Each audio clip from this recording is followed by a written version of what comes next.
பங்கு கொள்வதற்காக வந்திருந்தார்.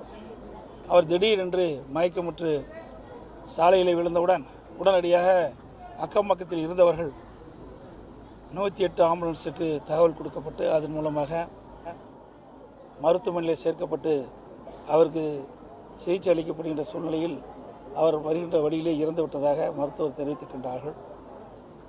இது மிக துயரமான சம்பவம்.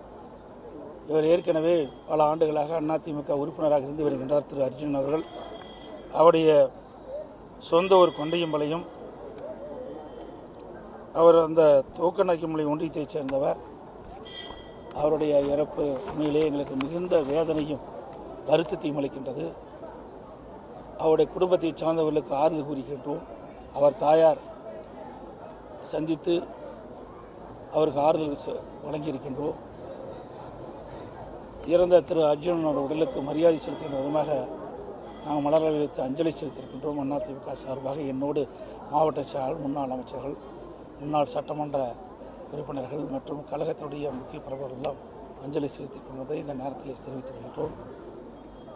அவருடைய கட்சி பணி, அவர் உயிரோடு இருக்கின்ற பொழுது ஆர்வமாக கட்சி பணியில் ஈடுபட்டவர் அர்ஜுன் அவர்கள். அவருடைய இழப்பு எங்களுக்கு மிகுந்த வேதனையும் வருத்தத்தையும் அளிக்கின்றது. அவரை இழந்து வாடும் ஒரு குடும்பத்தாருக்கும் ஒரு தாயாருக்கும் என்னுடைய ஆழ்ந்த இரங்கலையும் வருத்தத்தையும் தெரிவித்துக் கொள்கிறேன். அவருக்கு தாயாருக்கு மாவட்ட கழகத்தின் சார்பாக 10 லட்சம் ரூபாய் இப்பொழுது வழங்கியிருக்கின்றோம். டிராப்ட் வழியாக தலைமை கழகத்தின் சார்பாக 10 லட்சம் ரூபாய் வழங்கியிருக்கின்றோம். ஆக மொத்தம் 20 லட்சம் ரூபாய் அவர் குடும்பத்திற்கு நிதி உதவியாக அதிமுக சார்பாக வழங்கப்பட்டது என்பதையும் தெரிவித்துக் கொள்கின்றேன். நேற்றைய தினம் அனைத்து இந்திய அண்ணா திராவிட முன்னேற்ற கழகத்தின் சார்பாக எழுச்சி பயணம் மேற்கொள்ளப்பட்ட பொதுக்கூட்டம் கோபிச்செட்டிப்பாளையத்தில் இந்த ஆட்சிக்கு அருகில்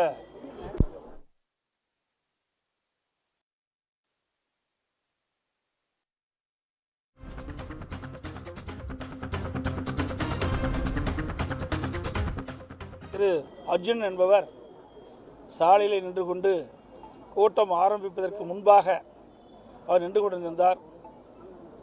இந்த நிகழ்ச்சியில் பங்கு கொள்வதற்காக வந்திருந்தார். அவர் திடீரென்று மயக்கமுற்று சாலையில் விழுந்தவுடன் உடனடியாக அக்கம் பக்கத்தில் இருந்தவர்கள் 108 ஆம்புலன்ஸுக்கு தகவல் கொடுக்கப்பட்டு அதன் மூலமாக மருத்துவமனையில் சேர்க்கப்பட்டு அவருக்கு சிகிச்சை அளிக்கப்படுகின்ற சூழ்நிலையில் அவர் வருகின்ற வழியிலே இறந்து விட்டதாக மருத்துவர் தெரிவித்திருக்கின்றார்கள்.